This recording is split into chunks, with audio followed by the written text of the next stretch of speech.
Estamos en el corazón de Nueva York, en el famoso lugar Times Square, donde día a día se congregan miles de personas para disfrutar de las luces de la ciudad.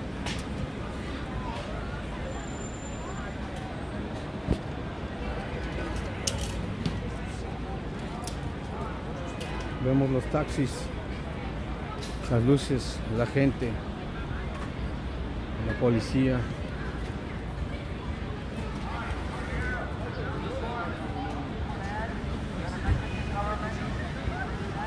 Estamos aprovechando la noche, la cantidad de gente, para traer nuestras voces, exigiendo justicia para nuestros 43 normalistas desaparecidos en Iguala, Guerrero, el pasado 26 de septiembre.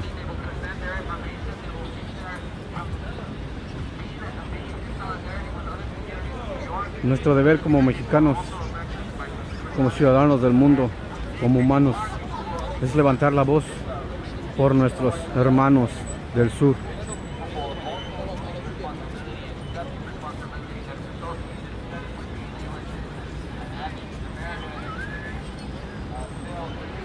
Es por eso que estamos aquí, en el corazón del gran imperio, para gritarle al mundo entero que en México el narcogobierno está asesinando a los estudiantes, al pueblo mexicano.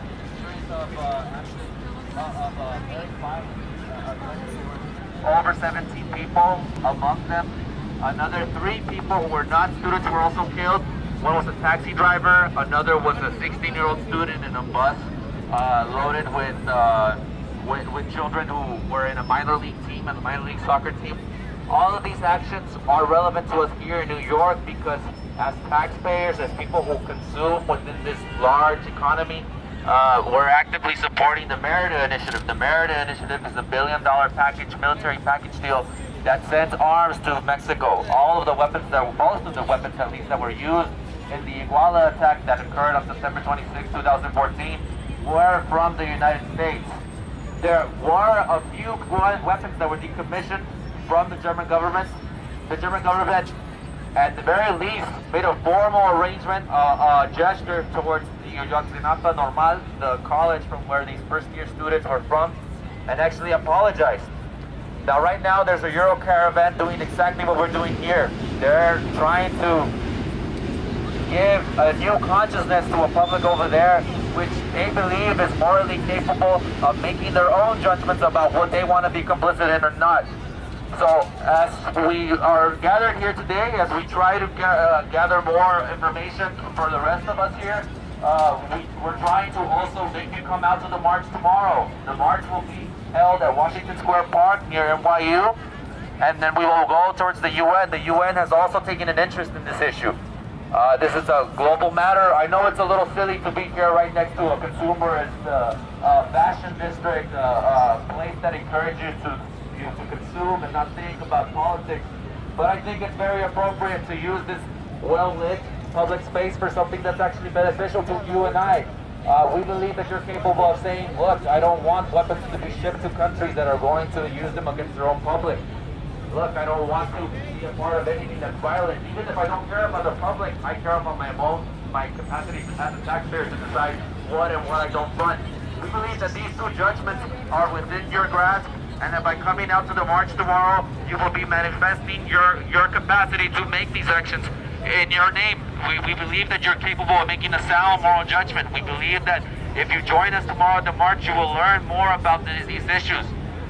The Global Indigenous Caucus is here at the United Nations. They're joined here in New York in an effort to also raise consciousness about global issues that are affecting their local communities. European colonialism and capitalism has ravaged these different lands, and Ayotzinapa is just one fragment of these type of problems that many people are dealing with right now. At the UN, the mothers of these 43 disappeared students have given their testimony. The testimony was powerful enough to compel the Mexican government to, on Wednesday, respond. and say, look, we are looking after the rights of indigenous people, we are looking towards solving this crime, but in fact, if they were indeed doing that, there would be no need for us to protest here today. That's exactly the position of most of the caravanistas, most of the people who are joining in New York to protest against the Mexican government and against the U.S. government's complicity. To reiterate what exactly the U.S. government's complicity constitutes, well, it's embodied by the Merida Initiative, a multi-billion-dollar military aid deal that gives weapons, war machinery like Black Hawk helicopters, AR-15s, armored vehicles, bulletproof vests, all types of equipment that under most conditions you would not need if you were at peace with your own public. But since there are tensions and interest involved with trying to control and subvert the public of Mexico, well, the U.S. government sees it fit in representing the interest of a few elites to send military weapons, to send high-grade gear, to send all types of things that we do not want to actually feed in to produce with our taxpayers' money. And so they're doing this on a continual basis. They've been doing this for 6 years now, in the name of the drug war. We're all familiar with in one way or another with the drug war. We all know that it's something that is in the background. Most people in the United States have had some acquaintance with some drug. This is the #1 consumer of illicit drugs in the world. Yet, it's also the #1 exporter of weapons to countries that produce these drugs. And in a sense, that consumerism, that mentality that is being fed here in Times Square feeds right into this need to subvert people abroad. It becomes the excuse for these people to intervene in different countries that are producing drugs that people here in New York consume. So we're thinking that you're capable of making a moral judgment, of making a gesture towards a different population and saying, look, I don't agree with the idea of sending weapons to countries that have conflicts in them, that have social conflicts in them. I don't agree with the idea of having our training and our weapons go to a country that has their police disappear students. What happened on September 26, 2014 was that 43 students were forcibly disappeared by multiple local police departments. Also, there were federal police and military officers involved, and they helped in one way or another either erase evidence linking the local police to the actual act, or they may have actually had an interaction with these students that were disappeared and have said nothing about the actual case. These 43 students remain missing. They're disappeared. The UN has called it a crime against humanity. The Inter-American Commission of Human Rights is also saying that, look, there needs to be a clarification on what this issue is. And also what's interesting is that the United States is the primary provider of weapons to Mexico. Importantly, the U.S. government has remained very quiet on the issue. So that's why we're here in Times Square. That's why it's important that the caravan, which is bringing the parents of these 43 forcibly disappeared students, ends here in New York. Here in New York, it's a very international place. It's where the UN is. And we think that the public here is capable of grasping the issue. We believe that you're smart, intelligent people. We believe that you're moral and rational people. And we believe that you do not, even on the basis of self-interest, interested in funding violent government, a repressive government. We believe that you do not think that it's a good idea to send weapons to a government that uses its own police against its own public in a manner that resembles more a criminal gang of bandits ravaging a society, a country of its natural resources. I think that everyone here, everyone walking even passively thinking that this is an absurd idea to protest in Times Square, even those people are capable of making this moral judgment. And so we suggest that tomorrow you join us in front of the Washington Square Park at 4 p.m.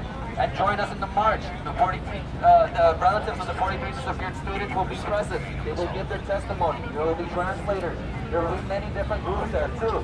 It'll be an opportunity for you to say, hey, I as a person living in the United States do not agree with funding repressive governments. I don't agree with my current government's policy of sending hundreds of millions of dollars worth of weaponry on a regular basis to these countries. I don't think that it's a good idea to have drug prohibition that justifies these interventionist wars. I don't think it's a good idea to train these governments. I don't think it's a good idea to make it seem as if these governments' leaders are legitimate. I don't think it's a good idea to participate in electoral fraud. I don't think it's a good idea to participate in systematic racism, both here and abroad. These are the type of statements that you make when you make a physical presence at these marches. We think it's important for you to come out. We think you're capable of making these moral judgments, and we think that if you go tomorrow at 4 p.m. at Washington Square Park, you will be sending not only a message to the Mexican government, which is the primary actor in this act, but also to the U.S. government, which is complicit with this act. We believe that you don't want $3.1 billion going to military campaigns that have nothing to do with you. We believe that you don't want anything to do with the sacking of a nation's natural resources. We believe that you don't think it's a good idea to simply send tax dollars abroad on any level, whether it be selfish reasons, whether it be a desire to manage your own resources, or whether it be a moral judgment.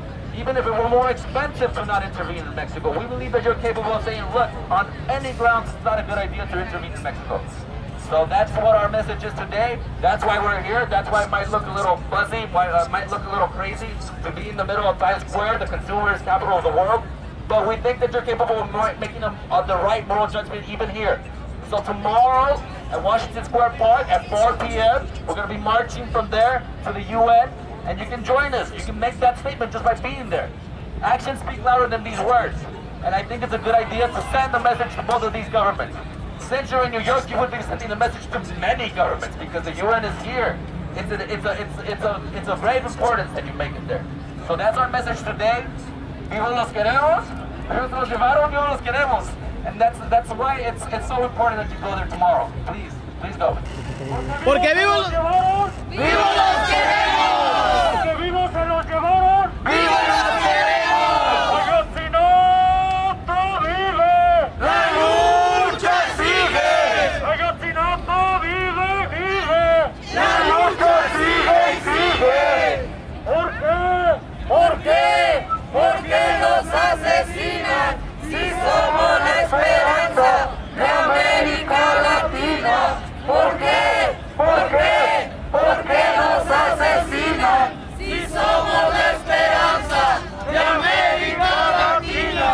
Porque vivos se los llevaron. ¡Viva los queremos!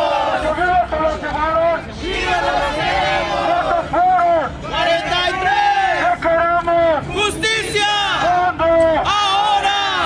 ¿Cuándo? ¡Ahora!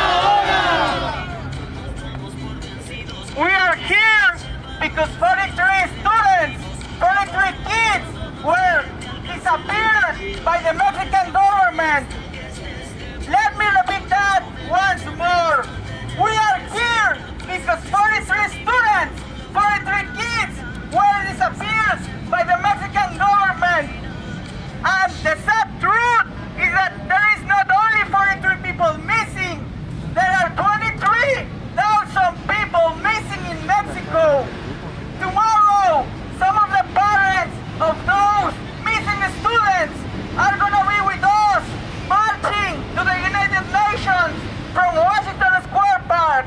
We are here to ask you for your solidarity, to ask you to join the parents in their fight for life, for human rights, for freedom. We are going to meet at Washington Square at 4 p.m. Please join us. This is a fight that is important for everybody. It's not only a fight of the people from Mexico, because the weapons that were used to kill those students come from the U.S. The training of the police that disappeared the students was given in this country. We cannot allow this to happen again. This has been happening over and over and over. But we are here to say enough is enough. We want the 43 students back. We want the parents of the 43 students to see their children again. They are children. They are between 18 and 20 years. And the Mexican